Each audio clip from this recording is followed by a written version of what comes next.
Good evening and welcome to Norwalk City School District Board of Education regular meeting, July 9th, 2025. Roll call, please. Mrs. Burkett? Here. Mrs. Crawford? Here. Mr. Gonzalez? Here. Mr. Norris? Here. Mr. Wissenthaler? Here. Please stand for the pledge of allegiance. Pledge allegiance to the flag of the United States of America and to the republic for which it stands, one nation, under God, indivisible, with liberty and justice for all. Could you turn the microphones on, please? Is there a motion to adopt the agenda? So moved. Second? Second. Roll call, please. Mrs. Burkett? Yes. Mr. Norris? Yes. Mrs. Crawford? Yes. Mr. Gonzalez? Yes. Mr. Wissenthaler?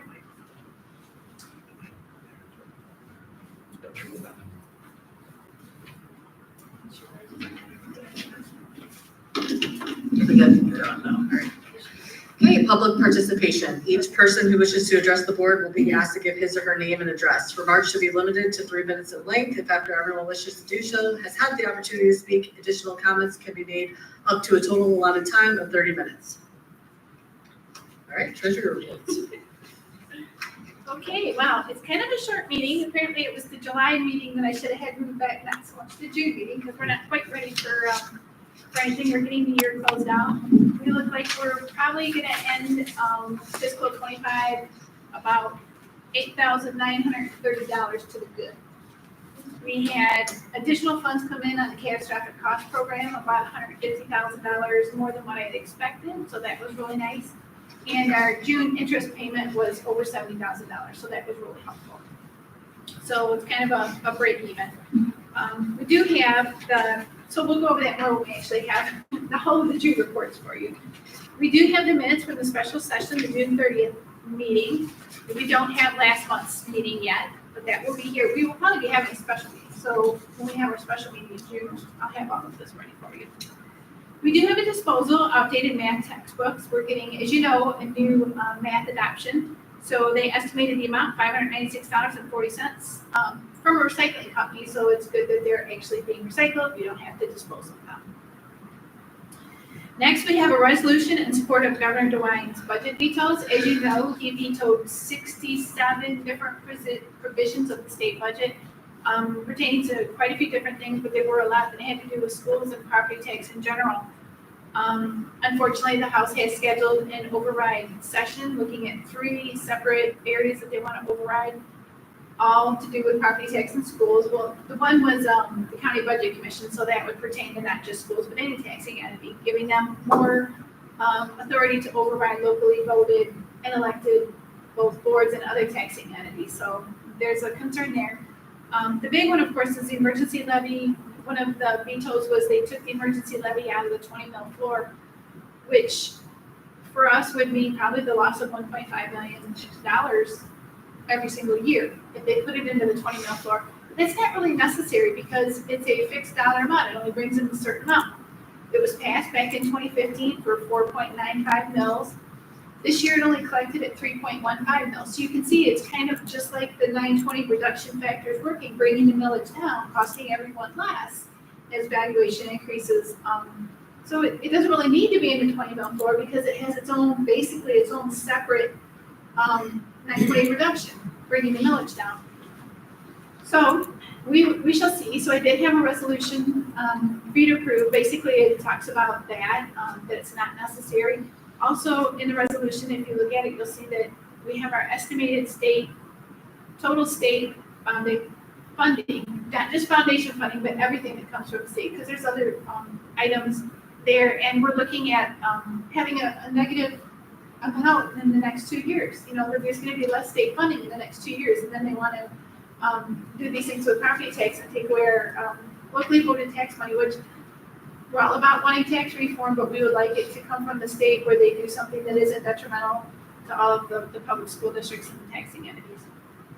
So I would ask that everyone reaches out. It starts in the House. The House has to override it, and at that point it would go to the Senate if it's approved at the House.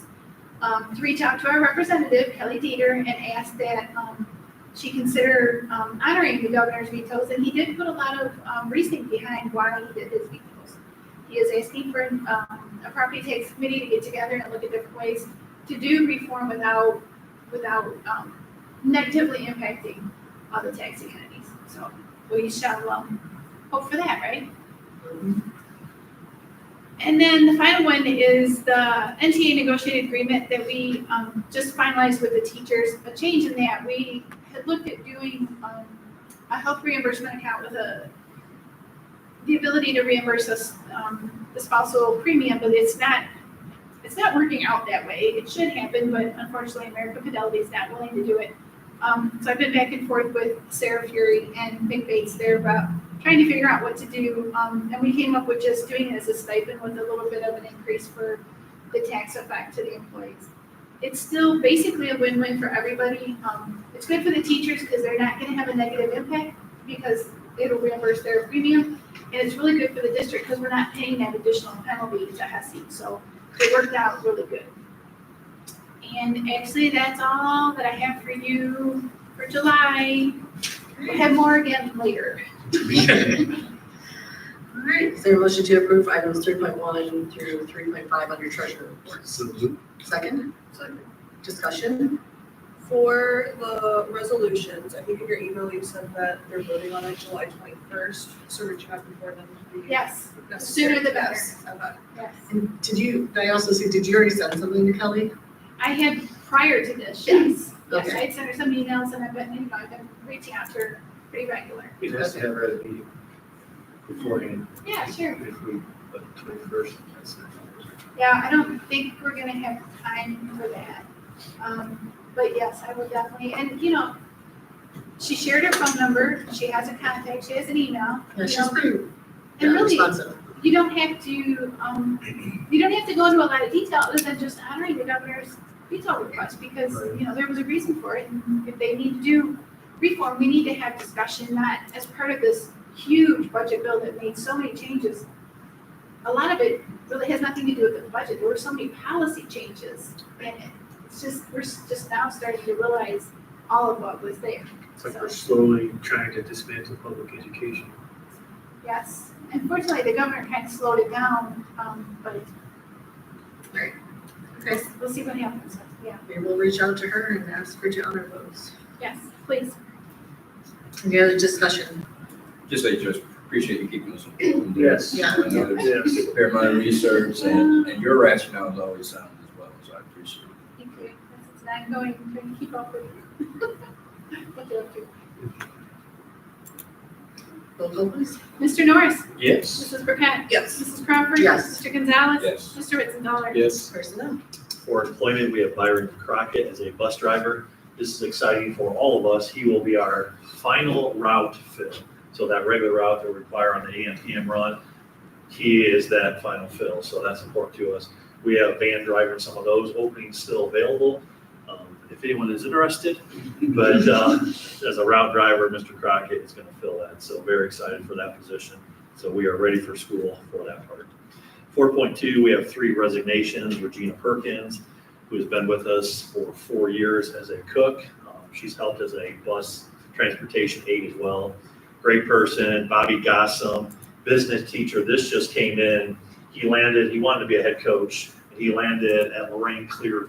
So he's going to be the boys basketball coach at Clearview. So don't know his exact position, if it's business teacher or something else, but he will be within that school district, so Clearview local schools. And then Tina Davidson, who has been at Mapehurst, been at Pleasant as a special needs aide. She's one of the fabulous crew. We always talk about who serves our kids, and Tina is top shelf. She is an unbelievable person. And she's ready to be grandmother and has more grandkids on the way. So she's like that point of her life. So she is ready to move to that with her resignation. So those are the 3 for this month. 4.3, employment for the summer food service program. Samantha Clark and Wendy Reams. Pupil activity contract, Ashley Ramos. She's been with us a long time, major advisor, and does a very nice job for Norwalk High School. And I know Josh Lauder really appreciates the work that she does.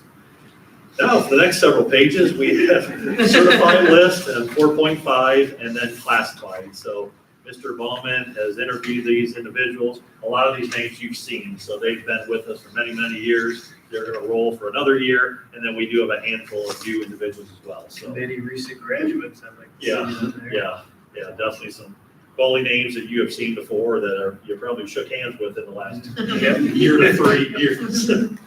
So that is, so if you want me to read the names, but you can see through it, there are sufficient in both of those categories. So that is all I have under personnel. Can I have a motion to approve item 4.1 under 4.5 under personnel? So move. Second? Any discussion? All right, roll call please. Mr. Gonzalez. Yes. Mrs. Burkett. Yes. Mrs. Crawford. Yes. Mr. Norris. Yes. Mr. Witzendahl. Yes. Superintendent's report. All right, for items for approval, 5.1, we have the LEAD program. So this is specific students that are going to this program. That is our contract with them for the upcoming school year, 25-26. 5.2 is the agreement with Huron County Family and Children First Council. So this is what Nikki Cross heads. So what we're essentially doing, we're paying for our part as a Huron County school, paying for wraparound services. So it's essentially a Jackie White similar position that services for the county. So she asked, we don't have to pay this, but we understand what we serve for the Norwalk students. So the wraparound service is essentially paying for that prevention coordinator. So we're paying $10,000 to contribute to that. So you do $10,000 from each of the county schools, you get to a sum total that can pay a salary for that prevention coordinator through Family and Children First Council. 5.3, we have the handbooks. So if you remember last month, we had approved the high school handbook and we were making some final corrections, revisions to that. These are the remaining ones. So this year with Heather Loomis being with 6th grade now, so her and Scott Spell worked together to make sure a 6 to 8 handbook was consistent. And then Ken Moore, Janice Smith, and Adam Kreischer now were the consistent for Maple, Pleasant, and Maine. So those are consistent under elementary handbook. 5.5 is the Mr. Slaughter produced along with Athletic Council, not significant changes there with Trucker Talk. So we have basically the kid part of that and then the athletic handbook, which is the general law, and that applies to our coaches then as well. Kind of the rules and bylaws that dictate operations there. So that is all I have in our very speedy board meeting here tonight. All right. Can I have a motion to approve items 5.1 through 5.5 under superintendent reports? So moved. Second? Second. Discussion. Yeah, I guess just 2 things, and like, they're just comments. Wraparound services, like, I don't know how familiar you guys are all with it, but like, it is so helpful for students, and like having somebody outside of the school, but also outside of the house, kind of like facilitate some of those conversations. It's so beneficial. So I'm really excited that we're continuing to partner with them. And for the 6th to 8th grade handbooks, I think that makes sense. I think it's going to make a really nice transition to the middle school. So just really excited about those items. It was one of the bases for why we made this move, and it's going to help when we make a big move across the street here in 4 years from now as well. Absolutely. So like having those configurations that make sense academically, and obviously we talk the social component as well. Any other discussion? Roll call please. Mr. Norris. Yes. Mrs. Burkett. Yes. Mrs. Crawford. Yes. Mr. Gonzalez. Yes. Mr. Witzendahl. Yes. Great. Executive session. Can I have a motion to move into the executive session for the purpose of preparing, conducting, reviewing negotiations with employees' administrative contracts? Second? Second. Roll call please. Mr. Norris. Yes. Mr. Gonzalez. Yes. Mrs. Burkett. Yes. Mrs. Crawford. Yes. Mr. Witzendahl. Yes. Time 6:45. I haven't even actually had to do that, right? Yeah, no anticipation. Oh, sorry. No anticipation of any action after the executive session. Thank you.